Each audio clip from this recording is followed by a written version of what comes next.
Mike. You can't hear anything. Try again. Can't hear you. Cannot hear you. Check the settings, maybe. Oh, great. There it goes. To be a jerk. Wait. No. Oh, I'm here. Okay. You can hear me. I'm here. Okay. Yeah, you're good. Okay. Yeah, you're good. You're good. Nah, StreamYard's goofy, man. It doesn't recognize stuff. Sometimes you have to manually set it. Yeah, that's what I was gonna say. The one do what stream it's it supposed did to that to do. my mic. It always does something like crazy. Yeah. What is going on with this outlet? Like, sorry, y'all. StreamYard decided to want to do a bunch of updates and things that we don't want to Got all do that it complicated. shouldn't be doing. So, like, there's squares that are spaced. I don't know if this is fixable. Can we fix this? Let me take a little peek here. Let me see. There it is. That's not even that. Almost. I mean, if we have to, we can use that one. Nope, that's Nope. not it. Everybody's watching this like we're crazy. Like, what are you guys doing? What's up, Razor? My forehead is giant. Oh, there's more. There's more here. There's custom. There's this kind of stuff. It looks like they added some new ones. Yeah, that's the problem. They keep adding things that we don't ask for. We're not saying, hey, we might just have to use that one, unfortunately. If we want to look at it later off stream, there's custom layouts we can do. Yeah, we'll probably have to set up a new one because this is a little awkward. Yeah, we'll go with the squares for now because that's the other thing side by side is even worse. So we'll go with the squares. Nice job, StreamYard. Once again, nice job. Sorry, y'all. That is like a lot of the stuff that you see, like my mic and stuff like that. That's not us. We are well prepared when we come into the studio. Everything is usually good. We just run it as it is. But lately, StreamYard's been updating their software, doing things that nobody has asked for, stuff I'd never asked for. I know Spider didn't ask for it. And it's starting to become obnoxious at this point. So StreamYard, if you're listening, don't make me have to be like, what happened to the stream? Because it's just not nice. And I am going to be sending a strongly worded email about the new studio setup because I don't like it. I don't like it one bit. It just seems like it's adding extra steps. Like we don't need the extra steps. We were good the way we had it. And now you guys go and do this with the 3 squares. I'm not a big super fan of this, to be quite fair, frank and honest. 4 versions ago. Yeah, I like StreamYard like 5 updates ago. Yeah. It was great. Welcome, everybody, to episode 348. We're going to be talking about Summit County, where I reside. My co-host does not reside in the same county I do. He resides one county over. He used to. He used to reside here. So we're going to be focusing on the Akron side of Summit County. So for those of you that don't know, the AK Rowdy, as they say. So we're going to be focusing on that. Does anybody have any announcements or anything they would like to say before we begin the process of the show? At least as far as the business end, everything is moving forward as usual. We don't have any huge major things going on soon, I don't think. But I do expect to have all of this cleared up by the time you see us next. I'm figuring out what they did with a lot of the updates, so we're going to get that fixed. Other than that, I don't believe we have any events currently in the very near future. We have things coming several months down the road in the spring. We do. But nothing that's in imminent that we got to talk about now. So I think we're pretty good. I think we're set for a good ghost story situation here. Excellent. As you know, I will be presenting in April at an event. See, so I would have forgotten something. But that's April, and that's a couple months down the road. So a warm month down the road. So we'll be doing that. We'll be in Pennsylvania. I'm gonna try to drag old Spider with me because why not try to drag the old man out? Yeah, I gotta drag him out of his house sometimes. He'd just be in his house being old, you know. I can't let him be old in his house. He'd be like those old people that they find in like the chair. Yeah, see, he's very much a get out of my yard person. That's what his presidential campaign would run on, is getting people out of his yard. not anything, just his yard. He'd be like, hey, get out of my yard. You would have That's why I put the fence up. He would put the White House where I built a big, beautiful fence. It's big and beautiful. All right. Anyways, welcome. I'm your host, Robert Solomon, as always. And I'm here tonight with my grumpy co-host, because he's always grumpy. I don't think he's ever not been grumpy.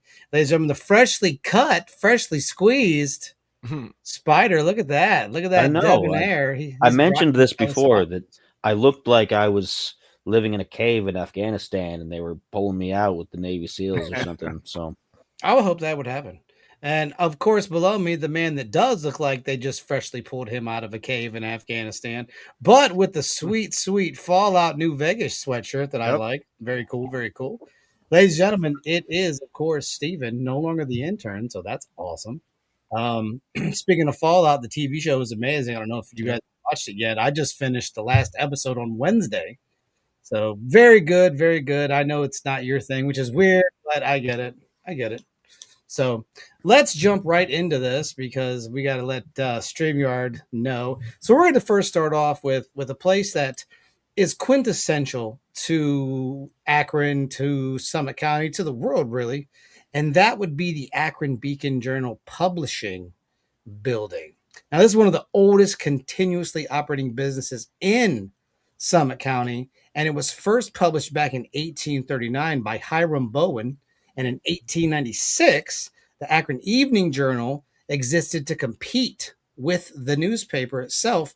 And so in 1897, both were bought and they were combined into one beautiful thing that we know as the Beacon Journal. Now, Stephen probably doesn't know much about it, but I know Spider and myself have read the Beacon Journal before. We've picked it up, we've seen it, we've looked at it. I think I have a couple Beacon Journals. I think I have one when the Cavs won the championship, and then I have another for I think 9/11. I think I have that one too. So I have a couple different newspapers. Now, Charles Landon Knight and his son John S. Knight, and many of you that know Akron, the John S. Knight Center is downtown Akron, and it is named for that gentleman.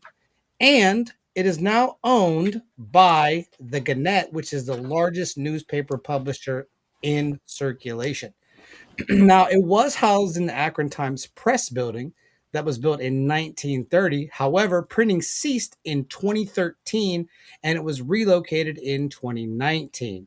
It is a cornerstone of Akron journalism and it's known throughout the United States and some of the world. Now, the first ghost we're going to get into, which I find to be very interesting, is a person that they call the Phantom. Nobody really calls her that. I have made that up because I think that's a really cool name. Her name is Fran, but she's known as a phantom there, so she's the Phantom. That's right, the Phantom. I like it. And not Peter Frampton. Not Peter Frampton, the Phantom. still looking for his pig. Still. Now, one Fran Murphy who worked at the Beacon Journal as a legendary reporter. She had signature bib overalls and her hair was a stylish white. She had an infectious laughter that populated the Beacon newsroom. Now, in 1998, Fran would lose her battle with liver cancer. However, her spirit is said to roam the publishing house even into this day. Papers disappearing and reappearing in different places, computers locking up at the absolute worst times, and chairs moving ever so slightly so it made you wonder, did I push the chair in or did I pull the chair out? These were common occurrences. And it was said at late night intervals, the Phantom, once again, that's my calling her that. Nobody calls her that. Uncanny calls her that. The Phantom would haunt the women's restroom. Because what better place to haunt in the afterlife than a restroom? That's right, late night. If you were working late night, you would hear the paper towel dispenser whir to life, and it would spring out so many paper towels. Now, one might think, hey, maybe that's just a bad paper towel. Maybe it's a bad paper towel holder. Maybe it's just, Yeah. But I've heard that it was replaced and the same thing happened. So you have to ask yourself if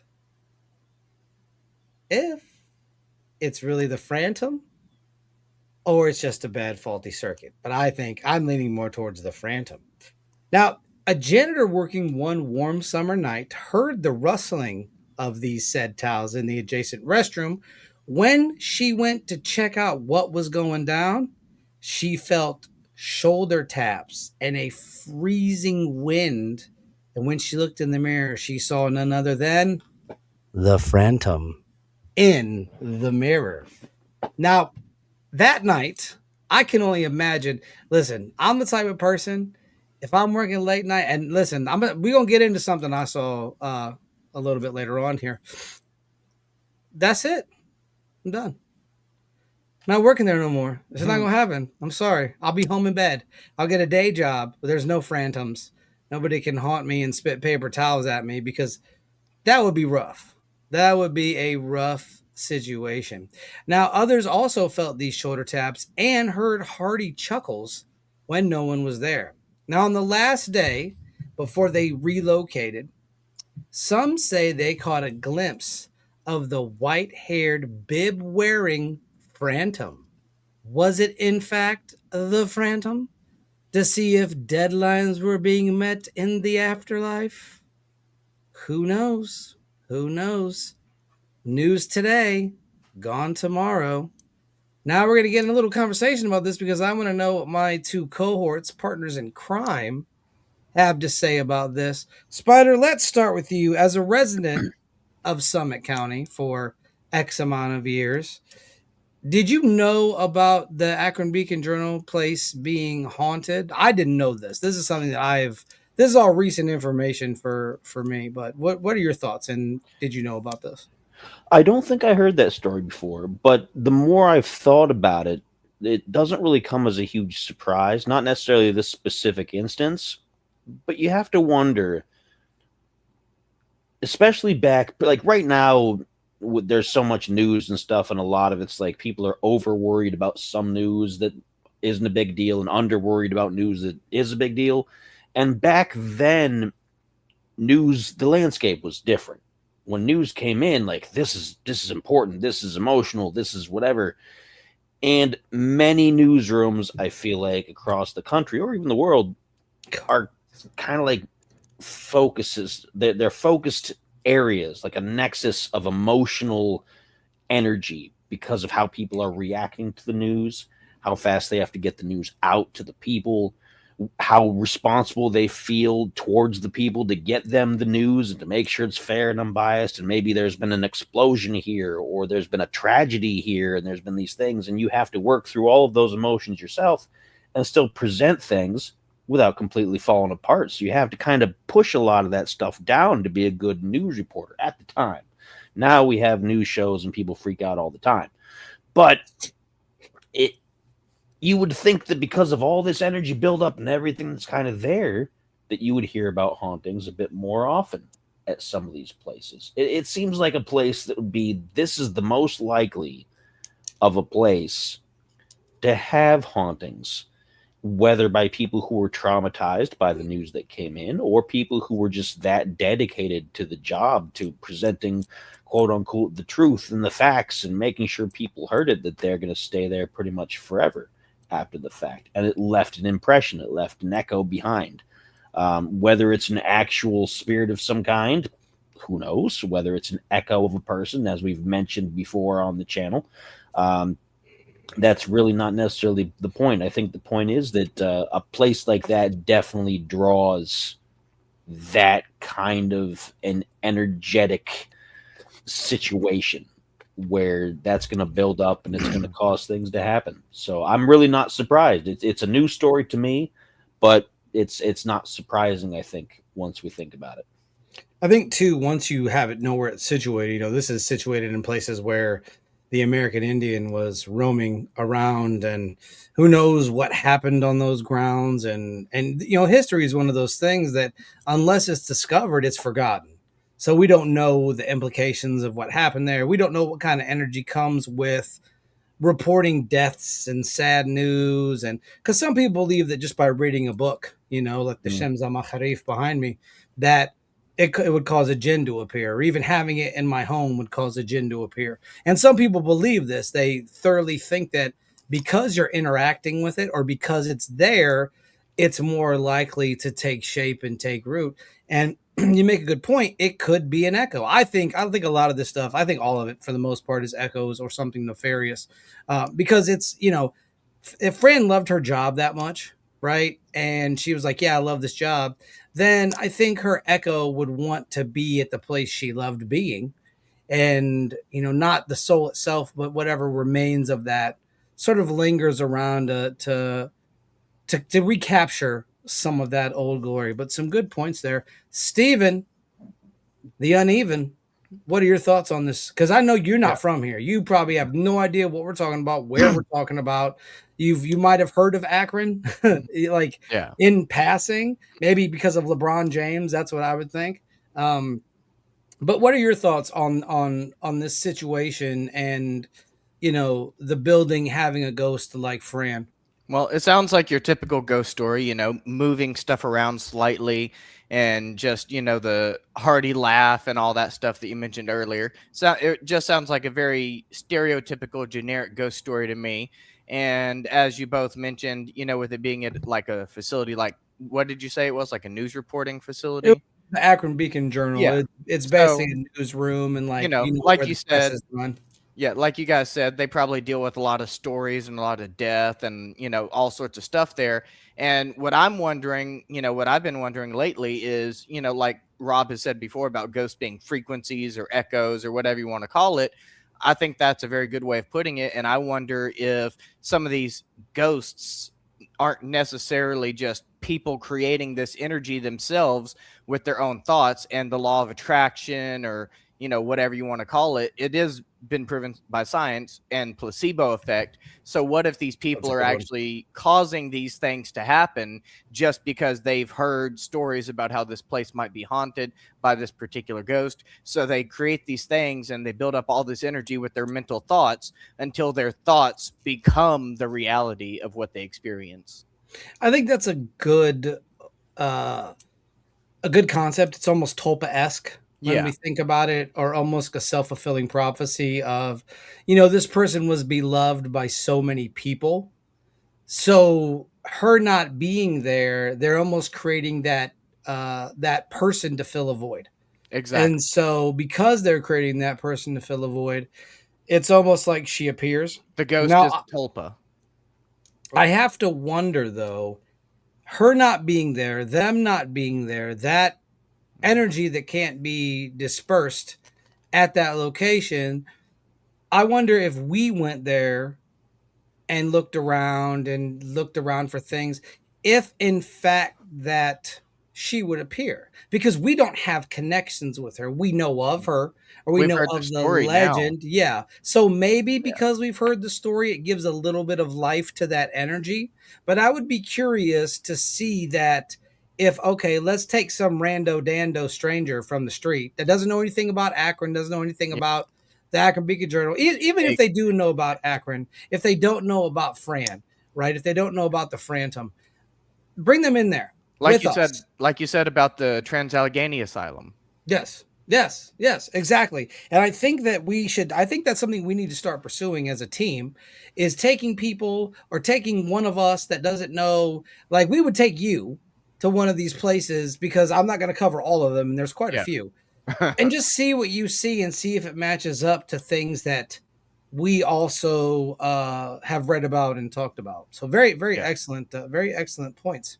The next one I want to get into, and this is something that Spider and I probably would really enjoy going to, and that's a place called The Perfect Pour out there in Akron, a little bit down the street from the Akron Beacon Journal. And that is a veteran-owned establishment that serves up burgers and bourbon. And it opened in 2023 between the Diamond Deli and Da Vinci's Pizza. So you could get sloshed and go get a sandwich, or get sloshed and go get, a bite of pizza, which I think would be fantastic. Sounds like a good idea. Now, this establishment was said to be owned, as many establishments were in the early 1900s, by an organized crime organization, or as many of us know them as, the Mafia. That's right. It was a thriving speakeasy, complete with bootleg liquor and jazz music. All of us, I like those things. Well, maybe not so much the bootleg liquor. I like being able to see, and some of that stuff would make you blind if you drank it, the old bathtub gin, as it were. But the jazz music, I'm a big fan of that. Now, employees now say that after closing is when things start to liven up. dishes crashing in the kitchen, pans flying off of the hooks, our infamous cold spots, which seem to be par for the course in paranormal situations, and ghastly entities brushing cold fingers upon your skin.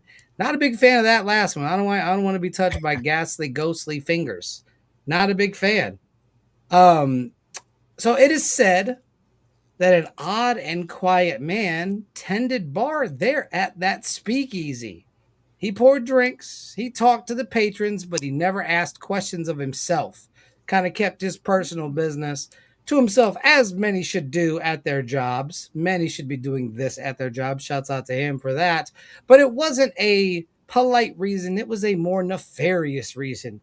It was said that he was in debt to some powerful people, aka probably the mob. And one night, he actually hung himself in the back.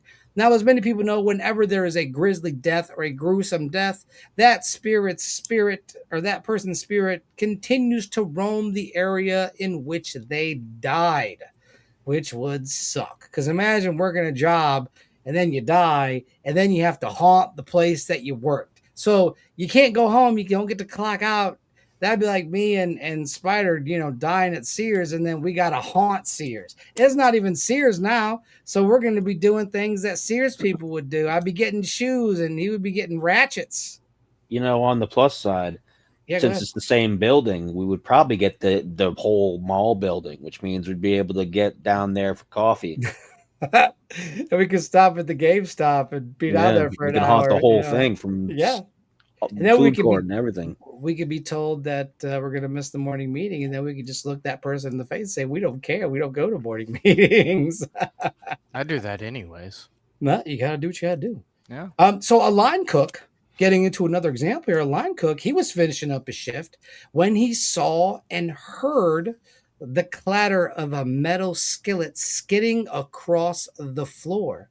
Now, in a completely separate instance, a waitress was said to be touched by an ice cold hand brushing against her neck. Now, of course, thinking it was a draft, she ignored it, but it did it again, and then she felt a firm tap on her shoulder. Now, of course, when she turned around, because this seems to be par for the paranormal course, every time that as soon as somebody turns around, there's nothing there. So it scared her. And then our third and final tale of the spooky evening is one night when a dishwasher was closing up shop and he was headed home for the night. He was reaching for his keys and all the glasses behind the bar rattled. Now, as he let out a gasp, the glasses stopped rattling and it never occurred again. But that individual will always remember that. Now, the bartender is said to still haunt his once employed establishment, seeking to give the customers that perfect pour of fright. Now, gentlemen, this is a different establishment. We're dealing with some organized crime elements here. And a lot of times, organized crime element locations are said to, in fact, haunt or be haunted by some spooky spirits and spooky ghosts. So we'll start with Steven here. Steven, what are your thoughts on organized crime and the hauntings here at this veteran-ran establishment? Well, I think it's more likely to be haunted, like as you said, because organized crime, there's usually violent deaths, and that is typically going to cause some sort of death echo. But the question is whether it causes a death echo where they just repeat their death on a loop, or if it causes, like you've described, more of an actual haunting. And what I would be interested in is what is actually the difference between a death echo and a true, like, legitimate haunting? Like, what determines what kind of ghost that is? Like, how violent does the death have to be to make it more than an echo and a haunting? Or does the level of violence even matter in what kind of death it is? Does it depend on the individual beliefs of the ghost or how angry they get? Or, there's a lot of variables here that I think would be very interesting to look further into. And, with organized crime, obviously you're going to feel very strongly about that one way or the other. You're either really, really into it or really, really against it. I feel like there's not going to be very many people that have a neutral feeling towards organized crime. He said, "You're really going to be into some organized Yep. crime, or you're not going to be into Yep. organized crime." There is no in between. Excellent points. I think the echo aspect is interesting because is this something we make up in our own heads? We see an old building, we've seen the scary stories, we've seen the old movies. Some of us, like myself, have seen movies like White Heat with the old gangster movies and "Mom on top of the world" and just blazing Tommy guns and law enforcement and Elliot Ness and Al Capone. So you have to wonder if, in fact, it is because of our preconceived notions of organized crime, our preconceived notions of old buildings, because nobody sees a new building and says, "Yeah, that bad boy right there is, in fact, haunted. Let's get in there." And Our it's thoughts shape our interesting. reality. Right, right. And it's interesting because I've been to the Heyman House in West Virginia in downtown. Well, it's kind of downtown Sutton. There's not really a downtown Sutton. It's just Sutton. And Spider's been there as well. Upstairs at the top floor is mirrors, and those mirrors are silver lined. And the silver was said to repel spirits, said to repel ghosts. Vampires themselves couldn't look into mirrors made with silver. So it's interesting that a lot of these old buildings have those sort of paranormal touches, and the newer buildings don't. But it's those old buildings that carry that spirit, and you have to wonder if, in fact, the only reason those older buildings are haunted and the new ones not is because they have more history and they have more energy placed in them, as to where your newer buildings obviously would not have that. Or is the materials that are made out of that attract things, spirits, notions, feelings, thoughts. A lot of newer buildings, they don't have the finesse and the fine things that some of the older buildings do. The columns, the archways, those kinds of things. They just have everything is modern. Everything is just it's there for utility, not for look. And so I ask you, Spider, what are your thoughts on that concept in terms of relates to this old buildings and hauntings as opposed to new buildings and no hauntings? Well, the more history something has, the more history that's localized in the place, the more likely you've got the chance for emotional energy buildup. It's been lived in, it's been loved in, it's been made angry in. The new places haven't been here long enough. New places, they haven't had the time to absorb that kind of stuff, to really have the energy build up, get to a point where it makes sense, unless it was particularly jarring or a particular spike. Like if you have a new skyscraper, and within the first couple weeks, somebody decides, "I hate this place, I'm done with it," leaps out the top of the skyscraper, Oh, I that's thought you were going different. somewhere else with that. That's a big impact, you know. But it all depends, and especially the older buildings. And to get to a couple of earlier points, um, sometimes with organized crime, as they say, it's not personal, it's just business. Mm-hmm. And that lowers the emotional impact a little bit, at least from one party involved. I mean, if you're the victim, that doesn't really mean a whole lot to you. You're the one getting whacked. Oh, it's just But it's fine. I I don't mind. mean, on the other hand, the other people's like, "Hey, it's just business." And unless it was a mob hit of some kind in retaliation, in which case then it's personal, then everybody involved is personal, and then the energy, there's more to it because there's more feelings from more parties involved.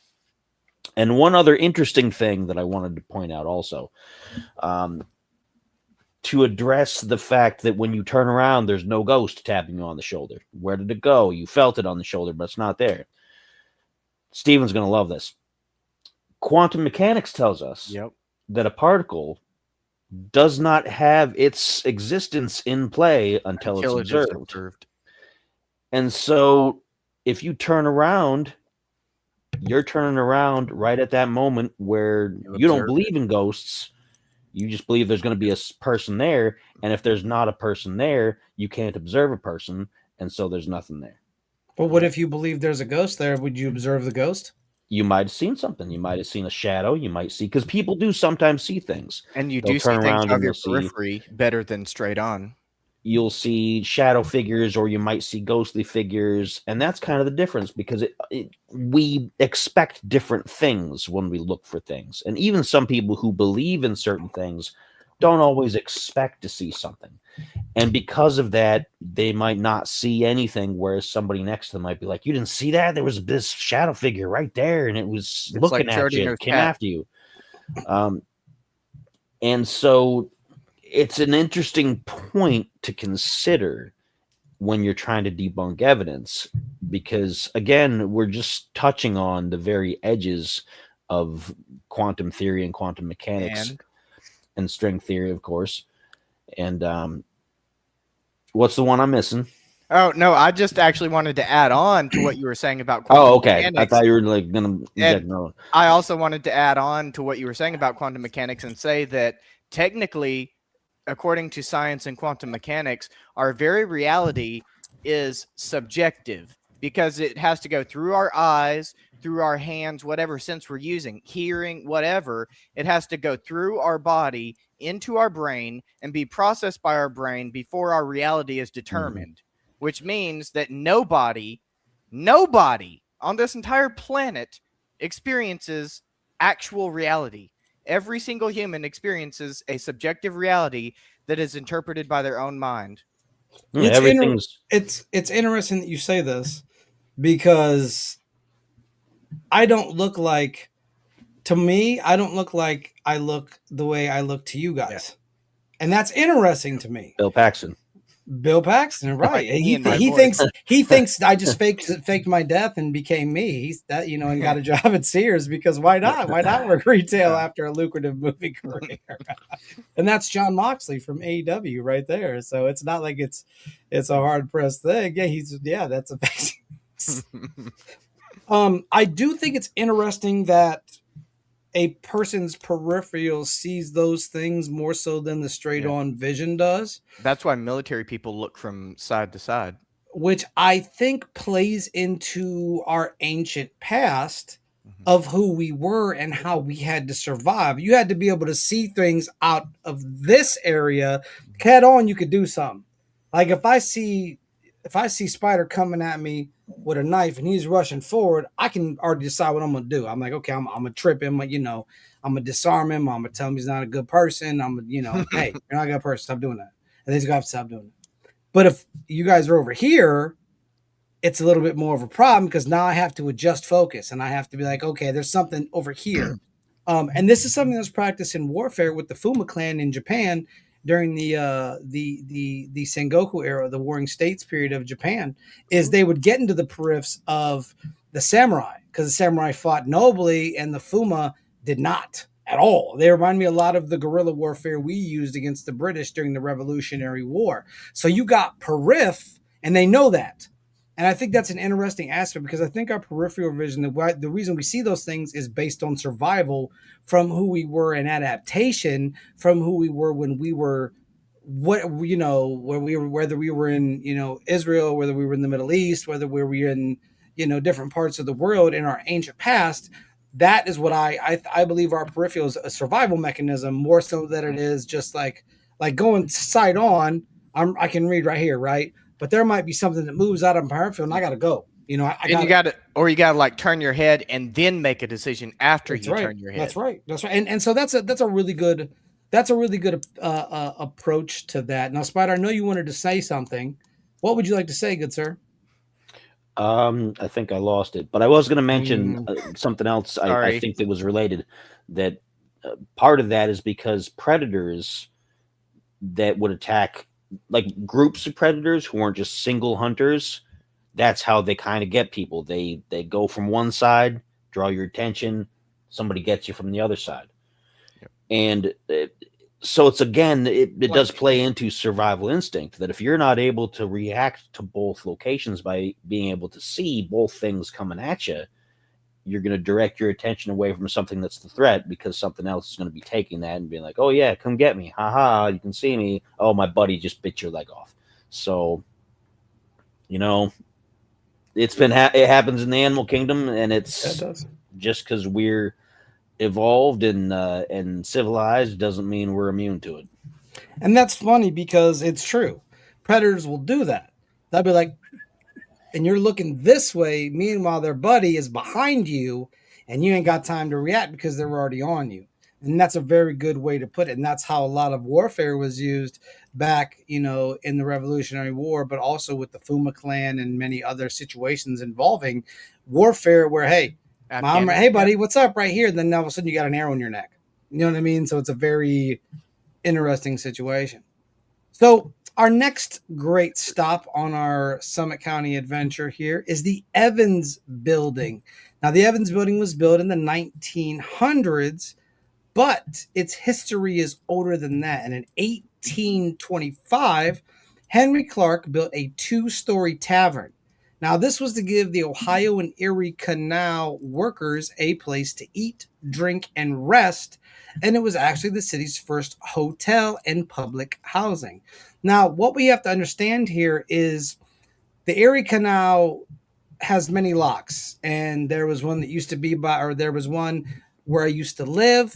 There's one in Canal Fulton where me and Spider went, and we checked it out. And it's a long series of corridors and places where boats will go through. You come through the lock, the boat moves over, the water drains, water lifts, next boat goes through, and it's a process.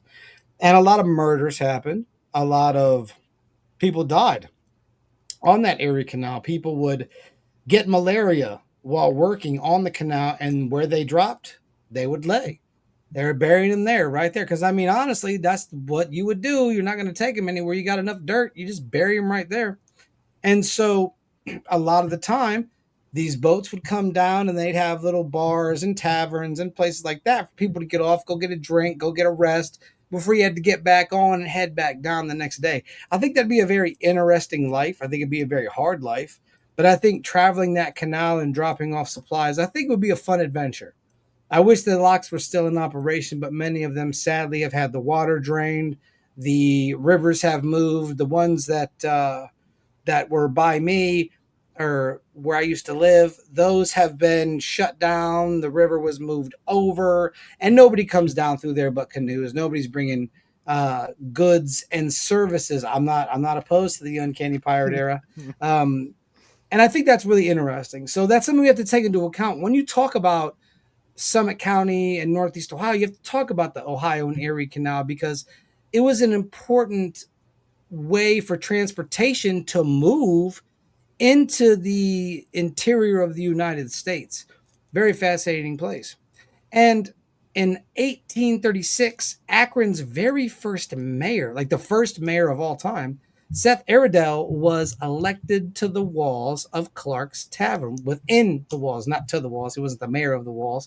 He was elected within those walls. Now, this structure ends up lasting up until about the 19th century when it is demolished to make way for a burgeoning commerce and finance industry in the form of People's Savings Bank. And in 1915, Evans Building and Loan Association acquired the site where it stands to this day. Now, some of the hauntings of this location include the cold drafts, which seem to be, like I said, par for the course when it comes to these hauntings. Now, distant whispers and the feeling of eyes watching them from the floors above are some of the other incidents that happen at this location. Now, late night, there was a janitor who heard footsteps above him. Once again, these people that work these jobs, I got to give them a shout out because it could not be me. I could see Spider doing something like this. Just working the late night shift. He ain't doing nothing. And upstairs, there's feet and people are walking around. And then he hears this and he shouts out, chuckling to himself, if anyone's upstairs, you better be paying rent. Upon him completing that sentence, a door that was locked viciously slams shut. Now, I don't know about you guys. Nope, we're clocking out. We're going home. It's time to go home. Nope. How was it locked if it was already open in order to slam shut? Because the janitor thought he had locked it. So the door probably had opened due to some mysterious, thing, then slammed shut. Or he forgot to lock it. either way, the door is slamming shut. I would want to know if the door is on a slant because we've had this conversation about slamming doors. If it's on a slant, but if it's not on a slant and there's no gusts of wind, because I don't know about you guys, It but could just be a really heavy door too. if you open your windows during storms, the winds, it'll slam like my bathroom door. It'll slam my bathroom door shut. And that's not a ghost. That's just wind. Yeah. That's just pressure from the wind moving at an accelerated rate, and it causes the door to slam. Right. So he ends up going upstairs, and he sees this door that he thought he closed, that he heard slam shut, wide open. It's right there, wide open. At that point, I'm going to have to get a day job. Because it's not so much the idea of the ghost that scares me, or I shouldn't say scares me, but troubles me. Just it's the fact that you'll be fine. That some crazy person could be in there. Because the spirit himself, they ain't gonna do nothing. They ain't gonna be able to do nothing, But if there's a person in there, we gonna have to get physical. And I don't want to beat nobody up at my job. I mean, nobody wants to beat people up at their job. So that's something maybe you like to beat people up at your job, Steven. I can see you beating people up at your job. And even Spider, I know you probably wanted to beat up a couple people or two at your job. But we don't beat people up at our jobs. All right, there. I've said we don't beat people up at our jobs. I want to beat people at my job. We just don't. Want to. Unless your name is Dave Bautista, and then you do get to beat people up. Then you beat people up at their jobs. Or you're Macho Man Randy. That is your job. Up at your jobs. Another night, a security guard saw a woman dressed in old-fashioned garb, and as he approached to aid what he thought was just somebody that was lost in the building, she vanishes, which seems to be a very common trope in a lot of haunting tales. People just seem to up and vanish. Yeah, I don't that creepy security guard either. You know what? I don't want to know. We're going to continue on. Finally, a tenant who is used to working late into the night. One night he was working in his office and he felt a presence, an eerie presence. When he packed up to leave, in the mirror, he saw the reflection of a ghost standing right behind him. Now, he turned expecting to see a coworker, and once again, like we discussed earlier, there was no one there. However, when he turned back to look at the window, the reflection was still there, and he saw it slowly start to fade away. A very interesting concept, because usually when you see a reflection in the mirror, you turn to look and nothing's there, you turn back, usually it's gone. We've seen, horror movies love doing that. Horror movies love doing that. They love, like, you washing your face. Oh, you look back. Oh, okay, there's nothing there. But in this instance, the person was still there. Now, Spider, I got to ask you, you being that night janitor, or you being the guy that's working there late night, how do you react to something like this? Like, what would be your first thought if you are burning the midnight oil, as they say, and you get up and you see through the window that there's somebody there, and you turn around and nobody's there, and then you turn back and you see it again? What are you going to do? I'd be asking them for their rent.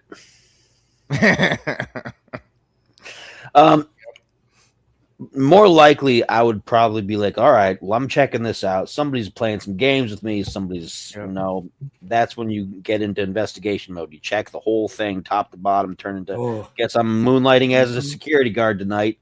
I'm going to check the whole thing up and down, because if somebody gets in here, then that's coming out of my pay, because they're going to make a mess, and I didn't say anything, so now I got to check it. No, you're not a security guard. You're one of the tenants. Well, yeah, and that's he knows that. Okay. That's because if I just go and leave the spot and go find security or find whoever, by the time we get back, everybody knows nothing's there anymore. Nothing's happening. You can never corroborate anything that way. Yep. So you investigate it, you check it out. I mean, this day and age, I got cameras, I got flashlight, I got whatever I need. It's all in this. I'm going to look for it. If I don't find it, I don't find it. And then I make a report to whoever, is security, be like, hey, I saw this stuff going on up there. It's your problem now. But yeah, because I don't get chased off easy. unless somebody's coming at me with a weapon or something and I clearly can't stop them, and there's nothing I can do, I'm like, all right, well, I'm going to see what's going on up here. So it wouldn't bother me too much. I'd be a little bit irritated. I'd be kind of on edge because you can be a little out of sorts without having a full-blown panic attack about stuff. Like, it's not going to send me into fight or flight, but it's going to be like, okay, something is going on up here, and I got to keep my wits on. I got to make sure that I'm not dropping the ball up here, because if somebody's playing a game, they might trip me up. So, but other than that, and that's because I'm a specific case, and I haven't had enough actual direct experiences with things happening. Now, if I was a person and this was the first time that had ever happened to me in my life, maybe my attitude would change. Maybe it would freak me out. I don't know. I've never been in the situation enough. I know myself well enough in every other aspect with living people already. But who knows? But I would like to think I would, again, go into full investigation mode, try to find out what was going on, and then we'd see what had happened from there. Now, Steven, I got to ask you the same question because I'm curious as to what you would do in this situation. What would you do if you're the janitor and the door slam incident happens to you? I'm asking you from a different story. What is your first thought, and then how are you going to go about solving this mystery? My first thought is, like you said, maybe it's a drafty window or something like that. Because, I mean, even where I work now, we have some very heavy doors. And, like, they're not even on a slant, but they slam shut behind us just because they're so heavy, like weighted doors or something. So my first thought would be, go see how heavy the door is, see if there's an open window or a draft somewhere, just like you see on all the ghost hunter shows. And then if I can't find a draft or an open window, I would just shrug my shoulders and be like, well, that was weird. And then I would probably go see if I could find some salt. And then if I was able to find salt, I would sprinkle it on my right shoulder, sprinkle it on my left shoulder, and then sprinkle a little bit around the back of my neck. And that would protect me from any ghosts that may or may not be there. And then I'd just continue about my job, because I actually deal with that on a regular basis. Not like big things like that, but I do occasionally hear, like, a few times I've heard random coughs behind me and then there's nobody there. Or I'll hear, like, and it's not just me, like our whole crew, like, we'll all hear it. Like, we'll be on the line at night and we'll hear like a door open or something, and we'll, like, 3 or 4 of us will all hear the door, and we'll turn around and there's nobody there. And like one of us will even go out and open the door and look in the hallway, and there's nobody up or down either side of the hallway. But, when all that stuff happens, I just, like I said, grab a pack of salt, put it on my shoulders, and I'm good to go. Well, you work around a lot of death too. Yeah. So I think that is also, it's just normal for me. that. Right. And that would be normal. And I'm sure you've had some probably interesting experiences dealing with the dead, I guess. I mean, I don't want to say dealing with the dead, but like just dealing with the propensity for death. Not so much dealing with, because you're not the mortician, you're not the undertaker, you're not the guy examining the bodies, this, that, and like third. Maybe I think that might be one reason why I feel like, I don't react like other people to death. Like, I don't see it as necessarily a sad thing as much as other people do. Like, it's sad, but I also understand that they're getting, an escape from all the misery, pain, and torture of this life, and they're getting their mission. Like, not to get too overly religious, but I do personally believe that we all have something in life that we're supposed to do. And, once we accomplish our mission, we can pass away, but we cannot pass away until we accomplish our mission. And I believe that for most of us, my idea of a perfect life is just to make the world a better place before we pass on. Okay. Gentlemen, we are nearing closing time. I will quickly tell this tale because I find it to be very fascinating. So I used to work at the Civic Theater, which is in downtown Akron. It's near Lock 3. And I was working late into the night. I used to clean the place after big shows, rock stars. I've met a couple famous people, not to brag or anything. And I was cleaning up, and there is a big door. I don't know. They remodeled it, so I don't know if the downstairs looks different. But at the time, there was a long staircase that you went down as an employee. And when you went to the bottom, there was a large double door, metal steel door there. When you opened it up, it was basically all of the pillars that held everything up. It was it basically held the entire building up. Foundation. Yes. And it looked like it was about as big as a football field. It probably wasn't. It probably wasn't that big, but you couldn't see how far it went back. That was the crazy part. We would go in there, and I walked a little bit ways, and I got to a point where you still not seeing where you're going. It's starting to get dark. You don't know what's down there. And so I remember going in there, and I remember seeing somebody off in the distance in front of me. And I remember looking, and I looked back, and I looked again, and they were a little bit closer. And I remember turning around, and boy, let me tell you, my feet never moved so fast in my entire life. I skedaddled because I didn't know if it was a vagrant that was, a little not there, or if it was a haunting, because the place does have some crazy hauntings. There's a balcony section where a person that died in the theater supposedly sits up at the top and watches plays, watches shows. You can sometimes see them. I've never seen them, but people say they have seen said person. And that kind of thing is absolutely fascinating to me. So, gentlemen, final thoughts. Let's start with Steven. Steven, what are your final thoughts on these hauntings and, Summit County as a whole, even though you've never been here? Well, I think for the most part, in general, I think ghosts are probably just, like you said before, frequencies or echoes of their past life and, the memories that they had while they were living here. And while some ghosts may seem a bit more active, like, moving stuff around or walking around, and less on a loop and more like, conscious of what they're doing, it's still just them going through the motions that they had during their life or common things that may happen there. Like you said, the guy who worked at the bar when the bottles like shook, maybe Right. there was an earthquake there at one point in time. And maybe, who says ghosts have to be even the ghosts of people? Why can't we have ghosts of natural disasters? That's something that just popped into my head as I was saying that. That's a cool idea. And so, let's promote the idea of ghosts of natural disasters.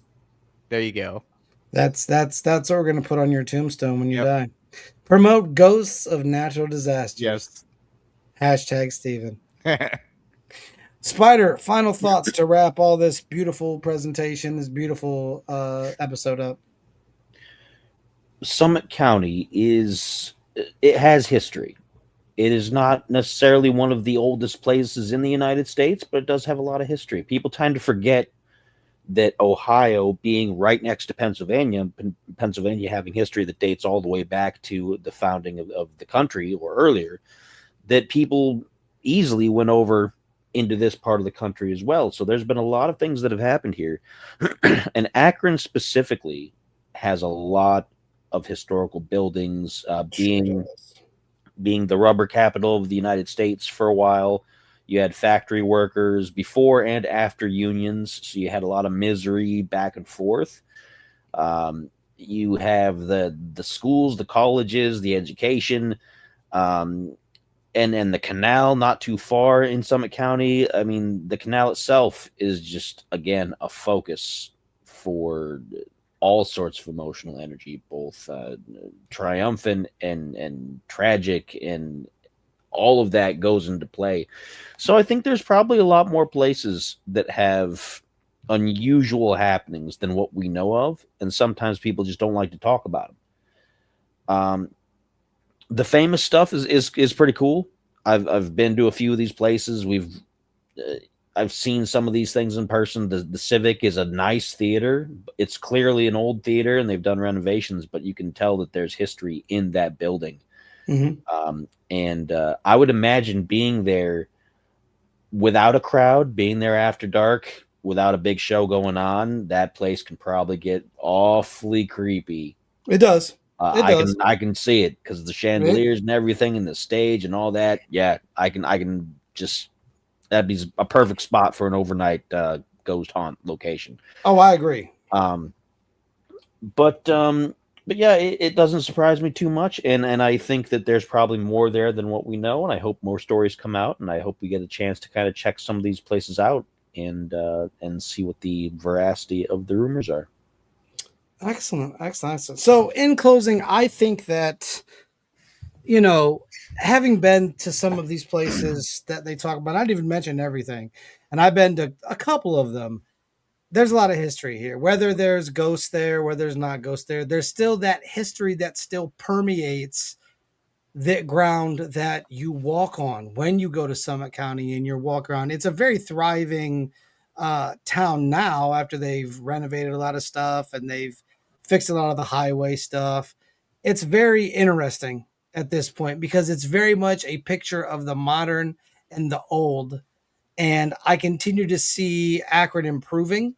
And with the university up there, and the university takes up a lot of space up there. They bought out a bunch of stuff. They moved the stadium. The stadium now sits on university property as to before it sat at the Rubber Bowl. Downtown is the university, basically. I mean, there's no getting away from it.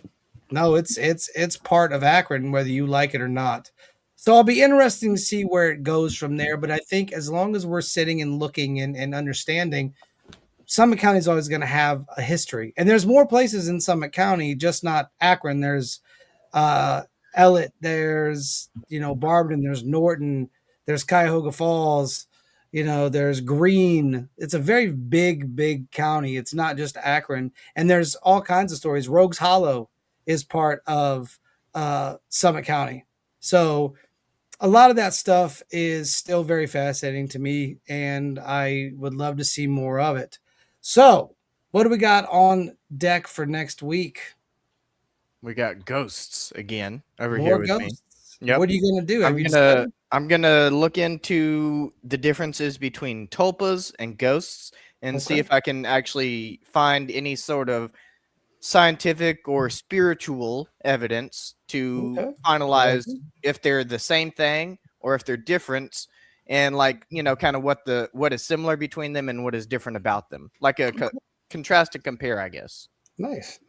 Well, we look forward to it, and as always, why be boring when you can be uncanny? We will see all of you beautiful uncanny folks next week. Take care.